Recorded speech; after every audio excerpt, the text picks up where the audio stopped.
So welcome to the 6th annual Constitution Day talk here at Boise State University. This event is partly funded by the generosity of some local donors and the Jack Miller Center. And I really appreciate the support that they've given the American Founding Initiative over the course of the past years. There is a little bit of, I just want to do a little bit of housekeeping. For those who need a parking code, I'm going to give it to you. It's really easy to remember. 14142014 is a parking code, although it's a little too late in a way. You might have to run out and put it in there. But hopefully we had someone at the entrance handing out that code. And also, for those who are interested in making sure their attendance was registered, in the back, that is outside in the back on the table, there's a bunch of sheets of paper where you can fill in your name and the class and the professor.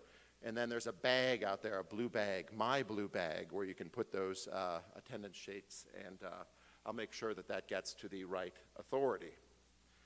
So once again, welcome to the 6th annual Constitution Day. It being the 6th annual means that it is now my third longest ongoing relationship. Behind my wife and my children, I guess, and Boise State, and then Constitution Day. So I'm happy that something has made it to 6, and we'll see if it makes it to 7. I would like to just do a little short introduction, getting ready to talk about our speaker here. I recently wrote a prompt for a constitutional law exam asking students to apply certain principles to an invented set of facts. Students were to identify the principles explicitly, but I did not tell them what those principles were. Obviously, the idea on the exam was to get them to identify the relevant principles, and that is, of course, half the battle. Anyways, I learned what many teachers learn: ask an open-ended question, get an open-ended answer. One student memorably wrote, "The Constitution is what it is." To which I replied, "Is it? What if the Constitution is what it was, and it has been overcome by events or developments?" This, in a sense, is a powerful critique of the Constitution. Woodrow Wilson put it like this: "The Constitution was born in a time when the thought of the universe was governed by Newtonian physics, where it was thought that institutions had to be designed to check one another. The problem," Wilson observed, "is that the universe is not Newtonian. It is Darwinian. It evolves. And so the Constitution must evolve too. No creature," Wilson wrote, "can survive if its organs check one another. The Constitution was Newtonian, checking and slowing things down. It is now Darwinian, faster, more thoughtful." So at least Wilson thought. So what is the Constitution? Is it Darwinian or Newtonian? To which I answer, it is what it is. It is flexible, to be sure. Its institutions must be adapted to different circumstances if it is to last into the future. But how much adaptability, how much flexibility until it is no longer what it was, until it is something new? In any event, change, technological, institutional, scientific, policy-wise, is the way of the modern world. And the Constitution is part of the modern world. We have adapted, but has the adaptation been done by reflection and choice, or rejection and replace? Is a restoration of the Constitution desirable? Is it possible?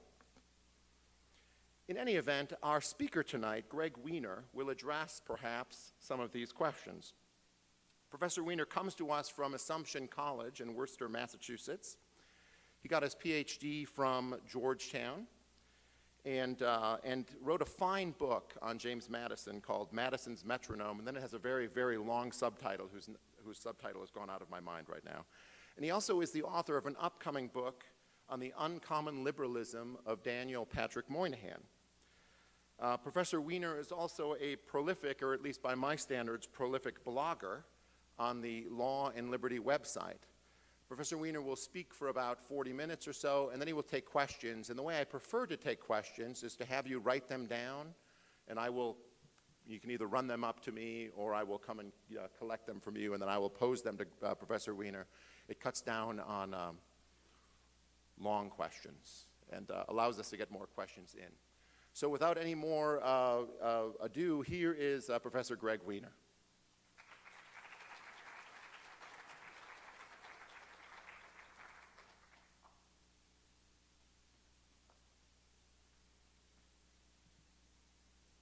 I don't know if it's Newtonian or Darwinian. It is not Wilsonian. We can start on that note. Well, let me begin by thanking Professor Yenor for his kind invitation, for that introduction. The Jack Miller Center as well for its sponsorship, and for all of you for your hospitality today. So yesterday I practiced this talk for my older son, who is 11 years old and is something of a young constitutionalist. His email signature, and I did not prompt this, but I'm certainly proud of it, is, quote, "Stop following me, NSA." He is also, as it turns out, in addition to a young constitutionalist, something of a young critic. So after I rehearsed, during which he was a good sport, he replied, "I think it's good. My only advice is to slow down. All I heard during those quotations was," and I quote, "blah, blah, blah, blah, blah, blah." And then he continued, "Also wear a helmet and a mask because they might throw tomatoes." Now, the reason for that last piece of advice was the following opening line, which I now deliver with some trepidation. And that's that I have mixed feelings about Constitution Day. Now, please stow the tomatoes. I honor the occasion, which provides a much-needed opportunity to satisfy a neglected thirst for constitutional principles at the well of such texts as the one that concerns us tonight, the Federalist Papers. On the other hand, I deplore might be a strong word, but it's an occasion for a rousing word, so I might as well. I deplore the legal mandate that compels our presence tonight. There's a requirement that colleges receiving federal funds observe Constitution Day. It was the brainchild of a man I actually admired, perhaps the Senate's last true constitutionalist, Robert C. Byrd, who was actually a politician in the finest sense. Not a man with whom I always agreed, but he carried the Constitution in his breast pocket. He defended constitutional prerogatives, but he was also afflicted with the progressive delusion that what was good should be mandated or provided by the government. George F. Will, another constitutionalist I admire, once suggested applying that formula to oatmeal cookies. The requirement that we observe Constitution Day bothers me not because I deplore the Constitution, quite the opposite, but rather for the same reason the health department signs that appear this time of year around campus reminding us to wash our hands annoy me as well. Namely, I was going to do it anyway and didn't need the authorities to remind me. The reality is that people of goodwill and patriotic feeling will relish of their own accord through places like the Jack Miller Center, one of the great endeavors of civic philanthropy in our time, occasions to celebrate the Constitution. And the evidence for that is this: the Constitution has made a comeback. After a 75-year hiatus in which it mostly retreated into the background of national discourse, our founding document has returned to the mainstream of political conversation. A growing perception of departure, accompanied by a mounting sense of disquiet, has gripped our civic consciousness. This is surely attributable in part to an abandonment of outward constitutional forms. We live under presidents who think they are proconsuls, a Congress that thinks it is an advisory committee, and a judiciary that thinks it is both. But I want to start by suggesting the problem is both larger in scope and easier to solve. We have drifted not merely from constitutional rules, but from a constitutional regime, with all that a regime entails, including what Bruce Fronin and my late teacher George W. Carey call, in a forthcoming book, a constitutional morality, a shared set of expectations and judgments concerning constitutional meaning. The framework of our constitutional morality is contained in the Federalist. So I'm going to argue tonight is the path back. For if certain constitutional forms feel too constraining for contemporary circumstances, the Federalist timeless philosophy endures across them. And they may be the solution to a very difficult problem that is probably tougher to confess than it is to crack. We like the New Deal. By we, I mean the full scope of liberalism and conservatism that comprises the political mainstream.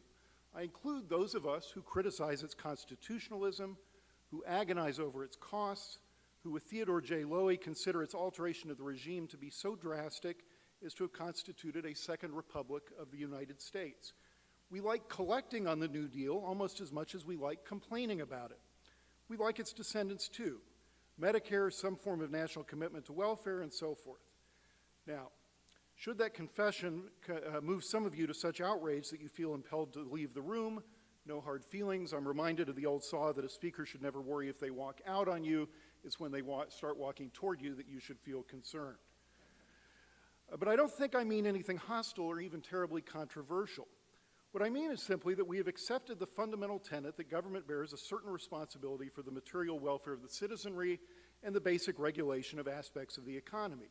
Those are low bars in broad boundaries, and there's plenty of room for debate within them. It should be that way. But nobody within the mainstream of electoral politics wants to repeal Social Security, reform by all means, but not repeal. And the illustrations go on. In varying degrees and with intense debates about who deserves what and how much and for how long, we have more or less settled on the idea that there's an economic threshold beneath which we will not let people fall. What's more, as long as I'm out on this limb, some ameliorative elements of the New Deal have worked. To all ends, of course not, against some ends perhaps. But to be elderly in America before Social Security was often to be wrenchingly poor. To be poor in America was often to be malnourished. We owe these national efforts two things. First is their due, second is their durability.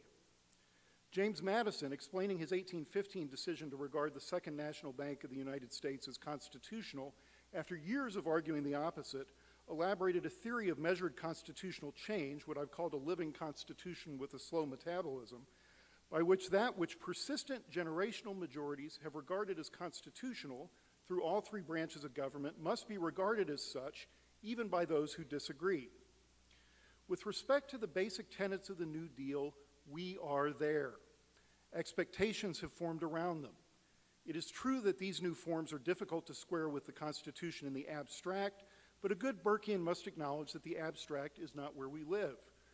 Publius, the pseudonymous author of The Federalist, warns repeatedly that experience should trump abstract theory.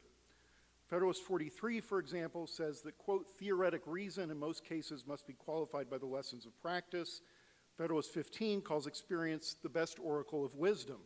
In Federalist 52, the same formula is rendered, quote, let us consult experience, the guide that ought always to be followed wherever it can be found. And what the New Deal regime lacks in theoretic reason, which is no small amount, it has gained in practice stability.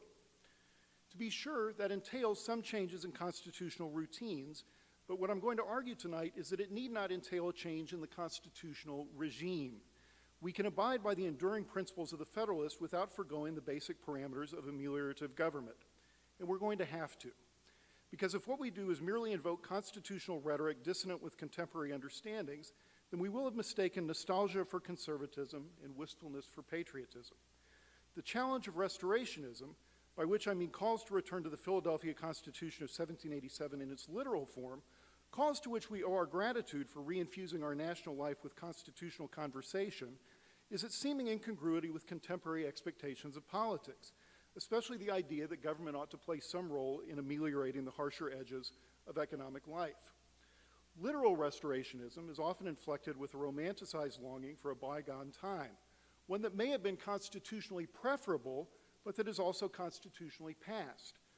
A return to the Philadelphia Constitution, a regime, incidentally, that was probably never implemented fully as intended, would necessitate radical changes to at least two settled forms. The first is our expansive notion of the Commerce Clause, the foundation of the modern regulatory state. So settled is this debate that even the conservative dissenters in the Supreme Court's Obamacare decision paid obligatory heed to Wickard v. Filburn, the classic, if contorted case that stretched the Commerce Clause to and perhaps beyond its breaking point to accommodate New Deal regulatory ambitions. The Commerce Clause, so understood, now undergirds a wide range of policies. The second settled form is our equally expansive understanding of Congress's power to tax and spend for the general welfare, which is the basis for Social Security and, as Chief Justice Roberts can attest, certain other efforts of the national government as well. The case is excellent, even overwhelming, that these innovations would shock Madison, Hamilton, and Jay. They were certainly not on these statesmen's minds when they penned the Federalist. Still, the case is equally compelling that when it comes to these particular premises, restoration based purely on going back is going nowhere. Perhaps, having been achieved without amendments, these constitutional changes are ill-gotten gains, but they are gotten.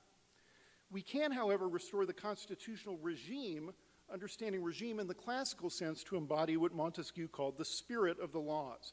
And for that spirit, the Federalist is where we ought to look. This is what I mean by restoration without romance. The emphasis is on restoration, but restoration without romance also means restoring within the context of politics, not just as we find it, but as it has been found for 3 generations, and as it is likely to endure for several more. Where we need to look, I will suggest, is to the structure and not merely the powers of government. The two are not entirely separable, but the Federalist tells us it is structure that is most vital to liberty. And while we have drifted far, too far as I shall argue, structurally, we have not had to and do not have to today. Nothing about a mild welfare state necessitates an imperial presidency, for example. An ameliorative role for government does not necessarily have to entail, I'm going to suggest, the factions the Great Society approach to liberalism has unleashed. A mild welfare state also does entail more powers. It has entailed, but need not, a radically different structure. The structure, it seems to me, arises from a progressivism with a capital P that has infected both parties. I deliberately distinguish progressivism, a movement of the late 19th and early 20th centuries, from liberalism. Liberals and conservatives argue about the generosity of the state. Progressives has triumphed as to its structure. The progressive vision of the administrative state, which saw politics as the domain of experts and institutions as mere mediums for bottom-line results, is, I would argue, broadly shared. It is that vision, and not necessarily an ameliorative role for the state, we need to reconsider. It's a fine line to walk, to be sure. We could find worse guides than Edmund Burke. His guiding principle for reform was to, quote, make the reparation as nearly as possible in the style of the building. So the first question we must ask is, when it comes to the American constitutional order, what precisely is the style of the building? That is, in what do the basic elements of the constitutional regime delineated in the Federalist consist? And to what extent do we any longer comply with them? Then we must inquire as to whether we can restore that building without forgoing reparations on which Americans seem, like it or not, to have settled. The Federalist is a work of vast complexity and wondrous depth. It explicates the basic elements not merely of constitutional rules, but again of a constitutional regime. Now, to attempt a summary of these 85 essays in a single talk would be as impossible as it would be impertinent. But we can identify some of the main currents that are especially relevant to our contemporary situation. One, and most important, is the vitality of structure. Federalist 84, denying the need for a Bill of Rights, tells us that the main body of the Constitution is one. What it means is that the structure and balance of the constitutional order themselves protect liberty. Publius refers primarily to the separation of powers, the absence of which Federalist 47 tells us is, quote, the very definition of tyranny. Federalist 31 underscores the point, arguing that, quote, all observations founded upon the danger of usurpation ought to be referred to the composition and structure of the government and not to the nature and extent of its powers. That means that today, as the nature and extent of the national government's powers have enlarged, attention to composition and structure becomes all the more important. Yet even as it rises in urgency, the separation of powers, the backbone of that composition and structure, has collapsed beneath the weight of a proconsular presidency that has been swelling since the onset of the Cold War and has burst open under the last 2 administrations. The progressive hostility to the separation of powers as a barrier to bottom-line results is now broadly shared. A few illustrations will suffice. The recently revealed memoranda from the Bush Justice Department justifying warrantless wiretapping by the NSA more or less identify the president as a national protector with sole authority over national security. They so thoroughly confuse the Federalist as to border on the willful. They construe Federalist 23, for example, quoting one of the memoranda, to, quote, intend the president to be clothed with all authority necessary to carry out the responsibilities assigned to him as commander-in-chief and chief executive. What Federalist 23 actually says is that the federal government should have sufficient power to protect national security, and the context plainly indicates it means Congress, not the president. We need not belabor the text here. The point is the sleight of hand which both parties do, by which the president is equated with the government as if the two were inseparable. In a recent essay in the Claremont Review, John Yoo, the able theorist of the unitary executive theory, and as smart an advocate for that view as there is, writes that the reason for having a president is that the legislature cannot predict everything. This is what John Locke called prerogative, an executive's power to act where the legislature cannot. It is also wholly foreign to the Federalist, which does not mention prerogative in the Lockean sense at all. On the contrary, Federalist 48 associates, quote, numerous and extensive prerogatives, close quote, with hereditary monarchies. In a representative republic, by contrast, the, quote, executive magistracy is carefully limited. In his essay, Professor Yu alludes to Federalist 70's call for the president to operate with secrecy and dispatch. This was not a freewheeling license, a sort of double O for chief magistrates. Federalist 64 had used the same phrase, secrecy and dispatch, in a context making it clear Publius's reference was to the negotiation of treaties, an authority like the war power tied to Congress. In any case, devotees of a strong presidency are wont to invoke Federalist 68, which pertains to the election of firm executives, and Federalist 70, which demands energetic ones, a sequence that ought to make us a bit suspicious, seeing as how a number comes between them. And sure enough, if we look carefully, we see that Federalist 69 is headlined in part a comparison between the president and the King of Great Britain. The comparison is not favorable. It indicates the president manifestly does not have precisely the kingly powers the unitary executive theory often ascribes to that office. The commander-in-chief power we learn in this paper does not extend to starting conflicts, only to managing them, with the powers to declare war and raise and regulate armies assigned to the Congress. The power to receive ambassadors, from which much of the president's supposed plenary power over foreign affairs has been extracted, is, according to Federalist 69, quote, more a matter of dignity than of authority. It is a circumstance which will be without consequence in the administration of the government. If the president doesn't have this much power overseas, still less does he have it at home. President Obama's expansion of presidential authority, the unilateral deferrals of laws, the recess appointments during sessions of the Senate, the negotiation of agreements without treaties, is the troubling turning inward of the same unitary executive theory, the proconsular presidency on the domestic front. The theory is that the president embodies the unfiltered national will and is empowered to pursue what he or she believes to be the public good. Yet that is a role the Federalist regime plainly apportions to Congress, the institution closer to the people, more diverse, and better able to register the subtleties of their differentiated views. Again, Federalist 69 instructs us. It explicitly denies to the president the role that Clinton Rossiter, the historian, assigned him. Rossiter said the president was, quote, guardian of the economy, unquote, a fine reflection of our contemporary delusions about the actual power of what that office can accomplish. Publius, by contrast, says the King of Great Britain may be the, quote, arbiter of commerce, close quote, but the President of the United States can, quote, prescribe no rules concerning the commerce or currency of the nation. Incidentally, according to Federalist 69, it is the king, not the president, who has the power to make denizens, meaning citizens, of aliens. Someone paged the White House. Publius is on the line. All these are powers under our system reserved to the Congress. Federalist 28 thus says the whole power of the proposed government is to be in the hands of the representatives of the people, a reference again to Congress. The whole power, the essential power. Congress is also the institution where compromise happens or can happen, where accommodation to the needs and views of others can occur. It is not merely the first branch, but in the best and most classical sense, the political branch. It has been called with a small c the most conservative because the most deliberative branch.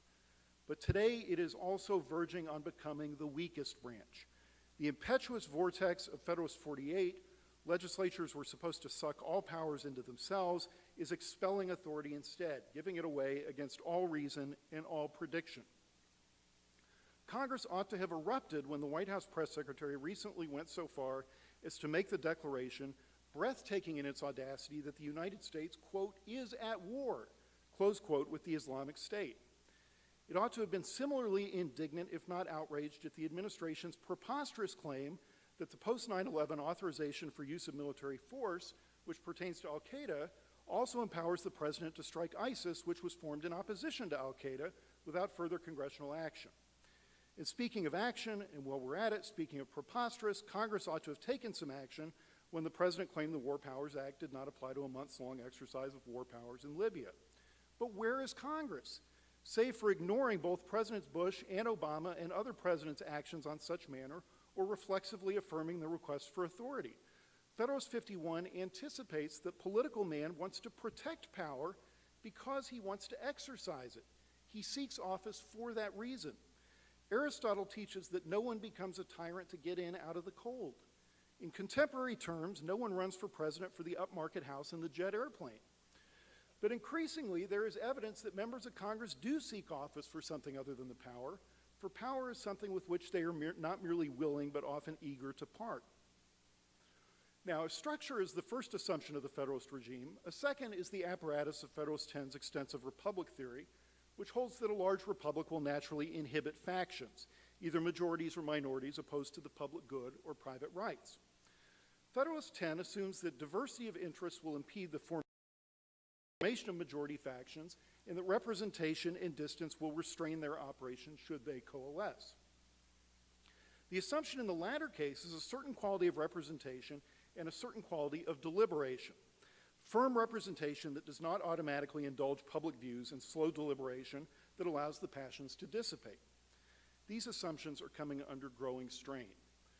The regnant philosophy of representation is captured in a yard sign advertising the re-election of my state senator back home in Massachusetts. I won't tell you what party she belongs to, but I will tell you that I drive by it every morning, and every morning it aggravates me. She works, it proclaims, for all of us. Note the dual claim, which is that someone else would only work for some of us, and that the job of a representative is to work for any of us. Perhaps it sounds benign, but working for us is different from representing us. The political figure who works for all of us is in the business of getting us things and doing our bidding. The one who represents us deliberates on our behalf. Meanwhile, fueled by technology and a generalized ethos of instant gratification, the speed at which we expect these results is captured by our constant frustration with the very constitutional mechanisms designed to slow them. Registered in public complaints about gridlock, bickering, and, which is worst of all, the inability to, quote, get things done. Thus, majority factions are empowered to, quote, drown out what Federalist 42 calls, and I quote, the mild voice of reason. But Federalist 10 makes another important claim, which is that a republic will inhibit minority factions, what today we call special interest groups. Indeed, it takes only 2 sentences to dismiss this problem, one of our most persistent complaints about contemporary politics, out of hand. If the argument about majority factions assumes the relative passivity of the regime, the claim about minority factions presumes its relative simplicity. The Federalist assumes people can more or less figure out what the government is up to and hence exercise a meaningful control on it. I infer this from Federalist 10's simple and oft-overlooked observation that the Republican principle will control minority factions. They will, in other words, be simply defeated, Federalist 10 says, by, quote, regular vote. The principle only operates if citizens' votes count on particulars, which is to say, if voters can see what is happening and cast ballots based on what they see. If the government undertakes an infinite variety of small matters, votes cannot be interpreted to pertain to any one of them. Indeed, since voters can only spend 1 vote per election, politicians get a free pass on most issues, hence the influence of special interests on those affairs. Crucially, the corruption of money is neither necessary nor adequate to explain this phenomenon. The government's shrinkage into ever smaller nooks and crannies of the economy and society is, such as, for example, by mandating Constitution Day observances that would have occurred anyway, an illustration of why colleges employ people whose sole job is to keep up with federal mandates. This is, again, the triumph of the progressive state with a capital P, one determined to tease ever smaller perfections out of society rather than accept limitations to what government can achieve. It is not a partisan phenomenon. It is a political one. Next, the Federalist regime describes a regime deeply committed to the principle that would later be called subsidiarity, the idea that a problem should be addressed by the nearest competent social institution. The idea is to strengthen those institutions and avert their decay. As Tocqueville observed, the framers presupposed they are placing the national government atop a thriving network of civil associations and local government. A prominent theme of 19th and 20th century Catholic social thought, subsidiarity adds a moral element to federalism. Daniel Patrick Moynihan once wrote that the framers did not come up with the idea of federalism simply because the country was big and they didn't have telephones. It was not a matter of mere administrative convenience, nor was it just an issue of local representatives better knowing local needs. Indeed, in Federalist 46, Publius dismisses administrative convenience as a straightforward matter for the voters to sort out one way or another according to which level of government does a better job. Federalism, by contrast, was a matter of the morality of local governance, the American idea of covenant, Moynihan noted, and the strength of the local governing and civil institutions that so impressed Tocqueville on his travels. Federalist 51 further describes federalism as, quote, a double security, close quote, for liberty, because the American regime diffuses power twice, once between branches and again between levels of government. And to be sure, we must be careful not to make such an obsession of federalism that we defend it for its own sake. Publius is quite clear on this point. The national government is to have adequate energy for proper purposes. States do not have rights well understood. Publius asks in Federalist 45, was then the American Revolution effected? Was the American Confederacy formed? Was the precious blood of thousands spilt and the hard-earned substance of millions lavished?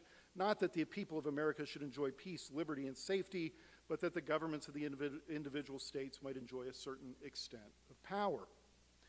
The criteria for good government, then, are peace, liberty, and safety, summarized in the following passage as the public happiness. If the national government conduces to it, Publius suggests, that's fine. Yet we also know the profoundly classical and moral dimensions of happiness for the framers. The point is simply this. Subsidiarity is perfectly compatible with assigning the national government those functions properly national in scope. It merely, not merely, but robustly, requires that activities that do not necessitate a national scope be left at a lower level. The ethos today, by contrast, holds that good ideas should be pursued wherever they arise. I call this government by press release, and having once been paid to write those press releases, I know whereof I speak. Even the best-intentioned politicians today, to say nothing of their constituents, simply do not give much thought to the proper level of government at which various activities should be undertaken.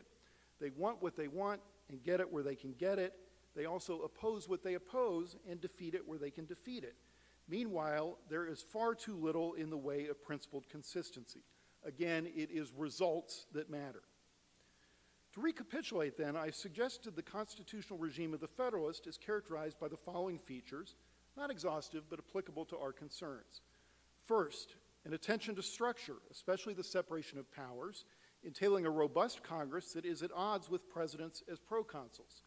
Second, the apparatus of the extended Republic thesis of Federalist 10, including deliberate representation that, quote, refines and enlarges the public views, close quote, and a relatively simple government that enables minority factions to be detected and defeated. And finally, a moral commitment to federalism based on the principle of subsidiarity. I further suggested that, fueled by a progressive vision of the state as a vehicle for results, with procedure at best a secondary concern, a vision now more or less dominant in both parties, we've drifted substantially from Publius's regime. What I want to suggest now is twofold. One, honesty is a virtue. We are not going back on the basic premise of ameliorative government. We are going to argue, and ought to, about its extent, and that debate provides ample room to accommodate the full range of political views in America today. But restoring a literal circa 1789 understanding of either the Commerce Clause or the taxing and spending power would disrupt 75 years of settled expectations and understandings in a manner, incidentally, to which it would be difficult to apply the label conservative. That is not to say we need to expand these powers further. To borrow a wonderful allusion from Robert Bork, the fact that one stands on a slippery slope is not an excuse for skiing it to the bottom. But as to what has already occurred, the proverbial horse has very decidedly left the metaphorical barn. Two, honesty may be a virtue, but despair is a sin. These forms may not be recoverable, but the regime is. There is nothing about a measured degree of ameliorative or even regulatory government that is inherently incompatible, I would argue, with any of these premises. Ameliorative government works perfectly well with congressional supremacy and deliberate representation. Administered correctly, it need not spawn minority factions. It can be rendered compatible with subsidiarity with proper attention to that principle, but subsidiarity can also accommodate the belief that private forms of charity are not always adequate to the phenomenon of poverty in a modern economy. Now, just as Burkean reform restores the building in the style of the original, restoration with romance thus accepts the scaffolding of New Deal forms, but insists on the frame of the Federalist regime. Its basic features ought to include the following. First, Congress has got to recapture its groove against a presidency determined to suppress it to the level of an advisory panel whose counsel is only occasionally invoked and just as often ignored. We need to rediscover the morality of two forgotten Federalist papers. The first is Federalist 31, which told us the extent of the national government's powers is not as important as attention to its structure. The second is Federalist 69, the essay distinguishing the President from the King of Great Britain. Taken together, they form a clarion call for the separation of powers based on a robust Congress. If, in short, we are going to have a national government that does more, we are also going to have a national government that operates more like it was intended to. The question is how. Let me offer, to get us started, a counterintuitive suggestion: term limits in Congress. This goes against all conventional wisdom, which holds that members of Congress who serve longer are more competent, confident, and therefore likelier to stand up to the president. But I see little evidence of this. I see longer-serving members retreating further behind party lines and further blurring institutional boundaries. The point of a limitation on consecutive terms is this: something has gone wrong with Federalist 51's assumption that members of Congress seek office for power and not perquisites. Congress must be shorn of the latter without so depriving the institution of honor that it is enfeebled, or of emoluments that service becomes impractical for those we should wish to attract. It should pay well, probably better than it does, but the privileges of permanent service too gravely swell the stakes of staying. They inflate loyalty to party, the chief threat to the separation of powers. They supply reasons for serving other than exercising power, including both stature while being there and the possibility of cashing in on it after departing. Members of Congress who serve for brief periods will have little pecuniary reason and every political reason for taking up the power available to them while they can. Ending indefinite terms would diminish the utility and thus the urgency of each preceding term.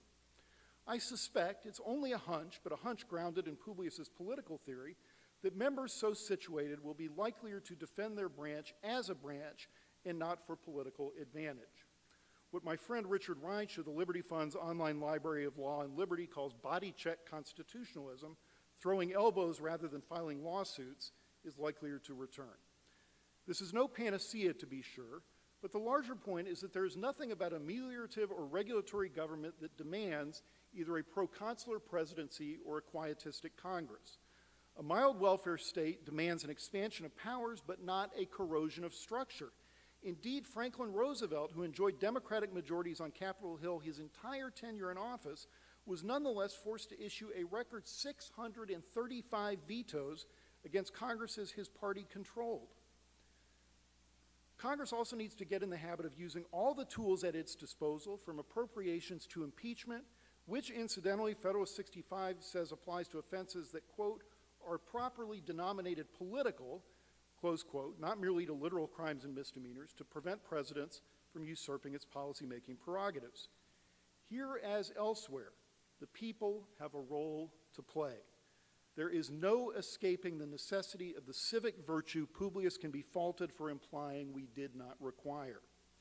We must demand that members of Congress stand up for the constitutional regime and hold them accountable for rolling over. We need to evaluate presidential candidates according to their views of the office and not just what they want to accomplish by exploiting it.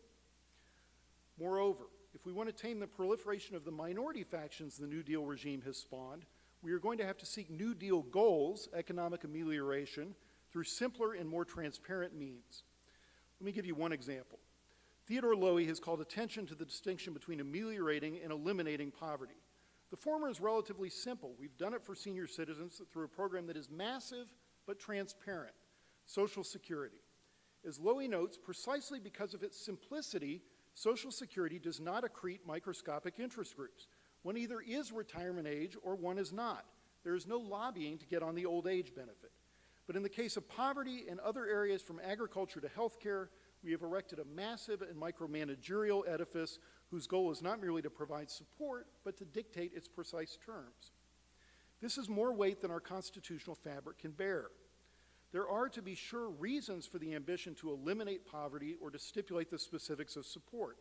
The purpose is invariably to weed out waste or raise up recipients or otherwise extract smaller and smaller perfections from programs or society.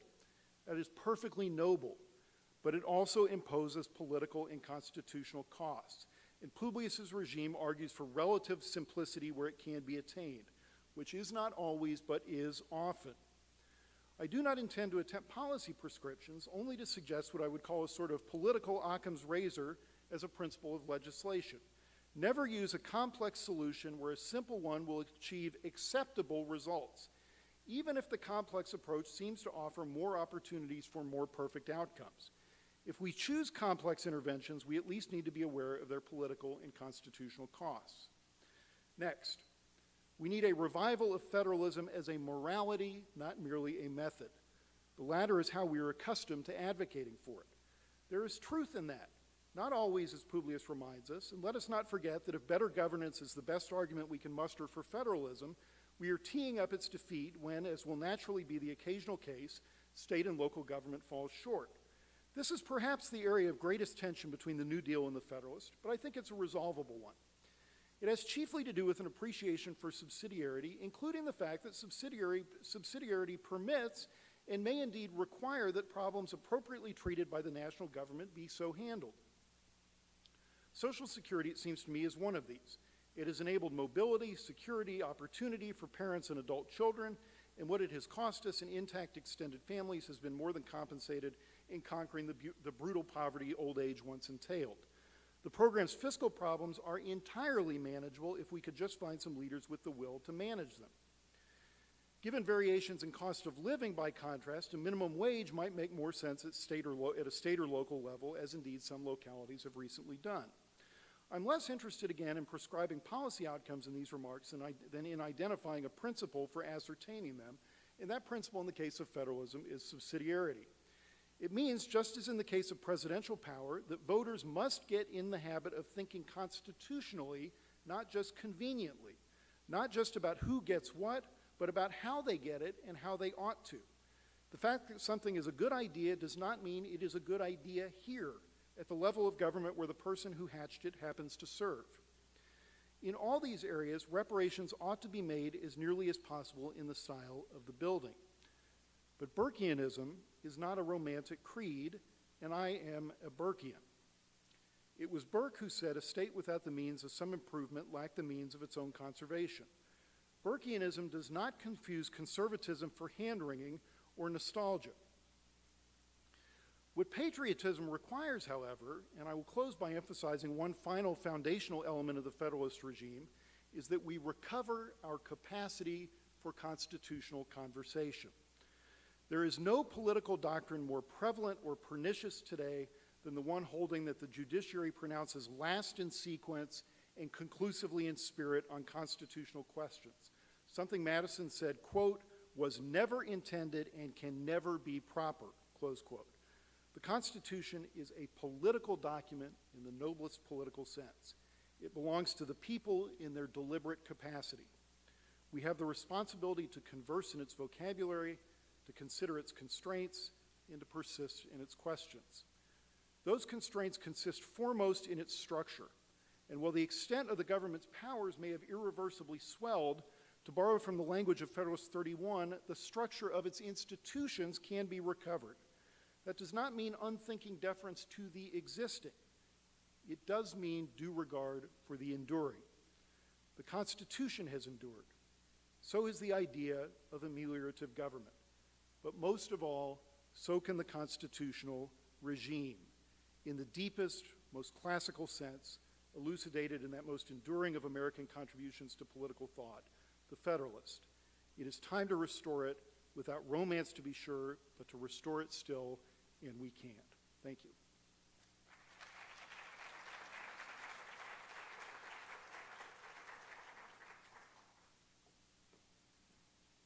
So I'm going to zip around and pick up questions, and then I'll come up here and pose them. Does anyone, like up front that's close to me, have one?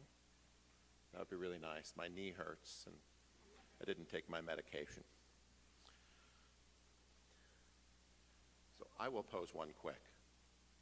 Mr. Holcomb has one. Go ahead, but you're not supposed to read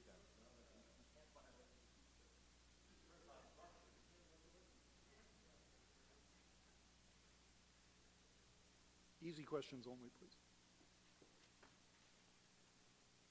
Oh, you have 3, 4.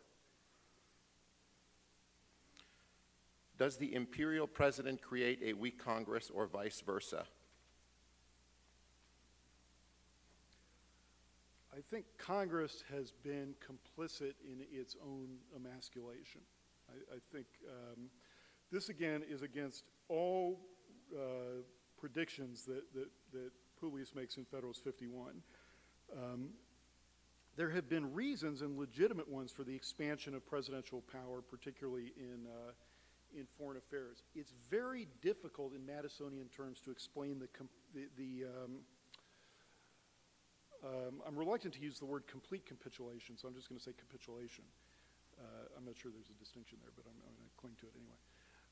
The capitulation of Congress, but I think that's where I would start placing the responsibility. I was hoping for a different one, but there's 3 others here, so I can just keep going. In a growing, complex world, can the Federalist, as much as the Constitution, really survive the test of time? Would a new Constitution be more appropriate? Absolutely yes to the first, and absolutely no to the second. Let me say a couple things about that. One is, I think the constitutional principles we have are perfectly capable, or perfectly enduring and capable, and the fact that they've endured across as much change as they have is evidence of that. We hear these periodical calls for a constitutional convention, and when we think of I think it's it's Madison calls them in Federalist 37 the providential circumstances under which the Constitutional Convention met, right? Which is behind closed doors with 56 people and no leakers, right? Able to suppress extraordinary sectional differences and so forth. It's hard for me to see that moment being recaptured, partly because I don't see the same character of statesmen and stateswomen, but partly because the technological conditions and whatnot are such that the basic background conditions, it seems to me, just don't adhere. But I also think that the Constitution, Chief Justice Marshall famously said, we must never forget it's a Constitution we're expounding, right? And what he meant is that we're dealing with a relatively flexible document, right? And the Constitution is just 4,400 words, right? So it's certainly capable, I think, of, I compare it to students to a skyscraper that has to give a little bit in the wind, or it gets blown over, and it's certainly been capable of doing that. So I think it's enduring and perfectly well fitting.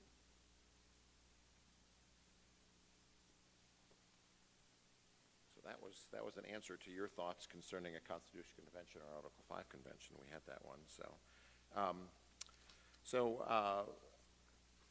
What would it look like? I'm going to kind of paraphrase one of these questions. What would it look like to see states taking hold of many of the, I think you call them micromanaging issues that have bubbled up to the national level? For instance, whale museums and broadband connections in rural Arkansas towns. Just random examples. All right, so hypothetically, so there's a context here for those of you who weren't in class, in the class I spoke to earlier today. That's that I gave the 2 examples of to illustrate minority factions. of a community in Arkansas with, I think it's 122 people that spent, where the federal government, the Rural Electrification Service, which still exists 75 years after the New Deal, spent $610,000 to, or some, I may have the numbers slightly off, but $5,000 per capita to bring broadband service to this town of 122 people. What was the other? Oh, whaling museums. So I just have to share this as I did with the earlier class. There was, up until fairly recently, a federal program to support whaling museums. And one of these museums was in Massachusetts, and another was in Alaska, and the third was in Mississippi. And the reason one was in Mississippi is that the senior senator from Mississippi was the ranking member on the Appropriations Committee. Now, so they got their whaling money. Now, the reason that I was advocating pushing these down to a lower level of government is the higher the level of government you raise them, the more the costs are diffuse, right? So the less incentive people have to resist them. Right? So strictly speaking, it is irrational for a national taxpayer to send a letter of protest to their member of Congress protesting something that is costing them less than a tenth of a penny a piece, right? If it was pursued at the state or local level, it would be different. I don't think we can look at that as a panacea. I think we can look at it as being more just, to the extent it's possible that those burdens be shared at the state or local level. I think there would be less factious activity.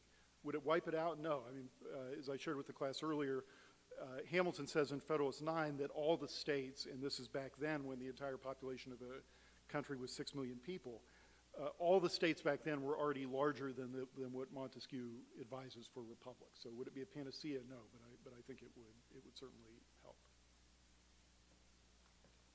So I'm going to ignore this question about whether or not we go to the same hairstylist.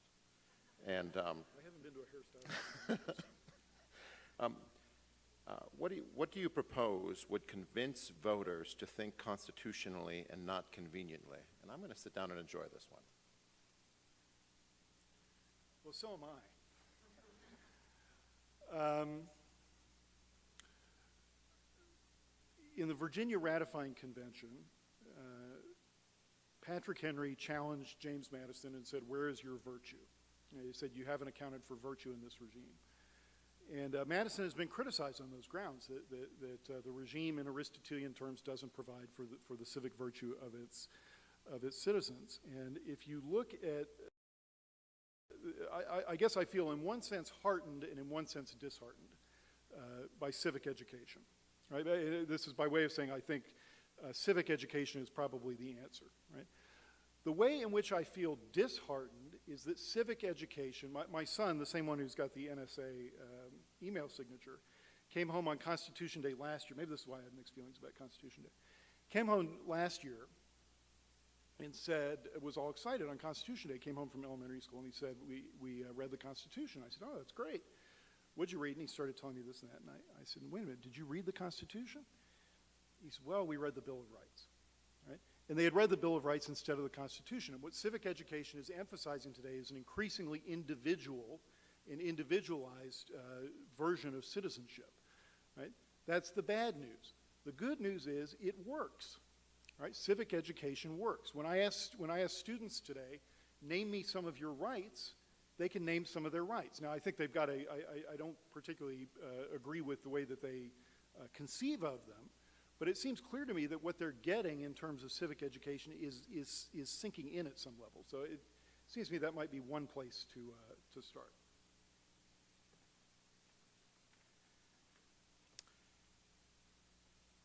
Since the Equal Protection Clause of the 14th Amendment and its subsequent interpretations have taken place at have limited state action, do you think that that is evidence that federal action, when it comes to social issues, is superior to state action when it comes to such issues? No. First of all, no, I don't think. I think variation is preferable. I think Justice Brandeis had it right when he said the states were laboratories of democracy and that federalism operated that way. The issue here, just for those of you who don't know, is that the Equal Protection Clause has been, and the Due Process Clause of the 14th Amendment have been interpreted to confer substantive rights, and this has empowered the federal judiciary to review state legislation in ways that were not contemplated. Does that prove superiority? I think it proves brute, it certainly proves superiority of brute power. Does it prove superiority of function? No. One of the things that I think would astonish both Madison and Hamilton the most is the extent of deference to this, right? The extent of deference to the judiciary, right? I think there's a point up to which Hamilton would say that's good, right? Because the judiciary is the weakest branch and it needs to be fortified and so on and so forth. But the notion of the judiciary as the last stop, right, the last, sort of the last call constitutionally, I think is a real problem, and I think would seriously trouble Publius. So to me, the larger mystery here is the extent to which the people give, I think, unthinking deference is a fair way to put it. Not necessarily to court decisions, right? We debate court decisions all the time, but to the authority of the courts. That it seems is something we don't debate nearly as much as we ought to. What do you mean by constitutional morality? What sort of moral principles would inform that constitutional morality? Yeah, so let me just be clear on that. What I mean by constitutional morality is a shared set of principles that would inform our constitutional understanding. So I don't mean morality probably in the sense in which we would use it in ordinary conversation. What I mean is again, a shared set of understandings. So, for example, a shared assumption that Congress holds a certain place in the constitutional regime would be part of a constitutional morality. The idea, a certain role for civic virtue would be part of a constitutional morality. But what Carey and Fronin, the point that they make is that the Constitution isn't purely an institutional device, right? That it's got to have some sort of popular, shared popular understanding behind it. That's what we mean by constitutional morality. So what effects has the presidential term limit had on the presidential power, and how would you compare that to your projected view on congressional term limits? Well, I'm paraphrasing.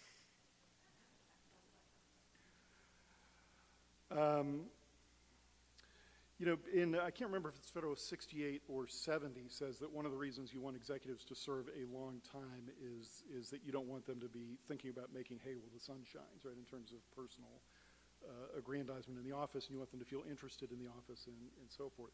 So you might, Publius presumably would predict that presidential term limits would have the effect of diminishing attachment to the office. They don't seem to have had that effect, and it's a bit hard to predict, I guess, to analyze what the effect has been, because, and this would be an example of the constitutional morality, the morality with the exception of Roosevelt's 4 terms was that presidents only served for 2, so it's a bit hard to do comparisons. On the other hand, I guess the one comparison I would make is there's a certain urgency, and in the case of presidential power, frankly, it's an urgency I'm not crazy about. This sort of first 100 days urgency. In the Madison book, I describe this as success for presidents, success equals change divided by time. There is a certain urgency to get things done while you can, right? And I think that's part of what you want to reimpose on Congress is an urgency to use the power at hand rather than merely deferring it.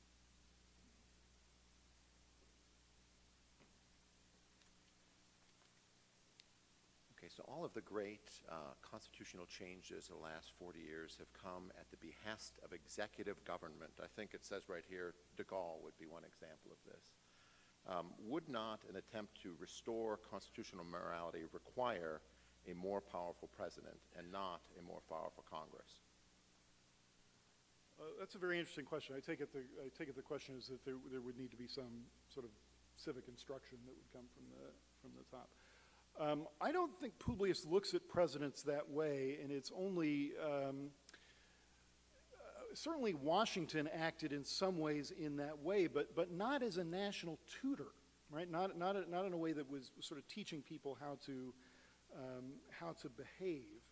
I mean, Washington did this by example, by the way he conducted himself in the office and so on and so forth. I don't buy into the idea of presidents being father figures. I wish presidents would, this is not a comment on President Obama or President Bush or Clinton or Bush before him or anybody in particular. I wish they would act less like father figures and more like executives. I don't feel a particular need to hear from them after every national tragedy or cultural event or whatever else. It seems to me to, first of all, to border on condescension. And secondly, it just aggrandizes the office all the more, right? So I don't think we need to look to presidents that way, and I think there's a certain danger in looking to presidents for that. Okay, so on the presidential hobby horse, wouldn't it be foolish to have Congress be involved in foreign policy, since we would have the country's foreign policy held hostage to temporary whims or perhaps even the whims of single individuals in Congress? Wouldn't that harm our exercise of an effective foreign policy? Kind of a divorce court question. Isn't it true? Isn't it true, sir? I'm tempted, well, how do I answer this? The entire reason to have Congress involved in foreign policy is so that it is not subject to the whims of a single person, right? This is, Liberty Fund published a wonderful edition, maybe Professor Yenor may remember 3 or 4 years ago, the Pacific Helvidius debates, which were these debates that Madison and Hamilton had over President Washington's neutrality proclamation. And I really commend them to you, because it's a wonderfully rich debate about the extent of executive authority. But I think they both agree on some role for Congress here. The question here is, there's always a trade-off between decisiveness and deliberation, right? It seems to me, I want to be careful here with the walking toward me versus walking away thing. It seems to me a little more deliberation would not have been the worst thing in a variety of recent events. How about that? So you want it held hostage, is what you're saying, to Congress. Right. Isn't it true? I don't want it held hostage. I want it shared. Right? I want the power shared. My favorite line from the Helvidius essays, which are Madison's, is that allowing the president to start. I'm not quoting directly here, but allowing the president to start and to run conflicts is a conflict of interest. Right? Why? Because where do presidents get legacies? From wars. Right? I mean, when I ask students, name the great presidents, they all name the wartime.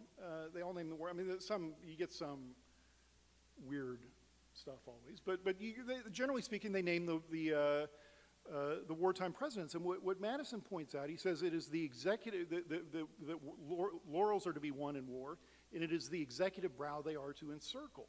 Right? That's not the person you want making decisions as to whether you go to war. Not that I do this often, but do you ever just close your eyes and think what the Constitution would be like had the New Deal not happened? I thought that was going to be another hair thing. Well, I think, look, I mean, I guess you would have to combine that with what does the country look like if certain things hadn't happened. I mean, I think there are certain aspects of the New Deal that were unhealthy, and certain aspects that were inevitable. Right? I think I think it's it's important not to forget that things were not great in. It was not good to be elderly and poor before Social Security, right? And I think it's important not to not to forget that. I think some response to things like that was inevitable. In terms of how the Constitution, I'm gonna go back to my old political days and twist the question. How might the New Deal have been done differently, right? I think powers could have been expanded without altering the structure in the same way. So as I tried to suggest in the remarks, if you go back to Federalist 31, the expansion of powers doesn't necessarily entail an imperial presidency. I don't see anything about, for example, if you look at Social Security, which is the single biggest expansion of domestic power of that era, there's nothing about that I mean, it doesn't require executive power, it requires actuarial power, right? I mean, you need accountants to run that, but it more or less runs on autopilot. So I don't think there's anything about the New Deal that requires all the structural changes that seem to have emanated from it. I think we can have some role for government in ameliorating, again, as I said, the harsher edges of economic life without all the changes in structure that seem to have come along with it. The other remark I would make there, and I deal with this somewhat in the Moynihan book, for which I guess I just made it was really a shameful pitch, not a shameless pitch. But is that something happens with liberalism between the New Deal and the Great Society, right? Which is that it becomes, and Lowy talks about this, you go from amelioration to elimination, right? From the attempt to ameliorate economic distress, which is relatively easy to do, right? Government only has to do what government is relatively good at, which is collecting money and giving it back out, right? Now, government does that to excess, and government is, right, but in terms of the mechanics of it, government is relatively good at it. What happens in the Great Society is government wants to root out poverty, right? Which is something that turns out not to be terribly good at, and that's what spawns the whole, I would argue, the factious activity that surrounds it, and so on and so forth. Well, I see no more questions, so I thank you, Greg, for taking the questions you did and for your remarks tonight. And please join me in thanking Professor Yenor. So next year, around September 17th, will be the 7th annual Constitution Day. And for those who would like to make sure that their attendance is registered, the cards are in the back, and just throw it in my bag, and I'll take them home and make sure the proper professor gets them. But thank you for coming out tonight, and Godspeed.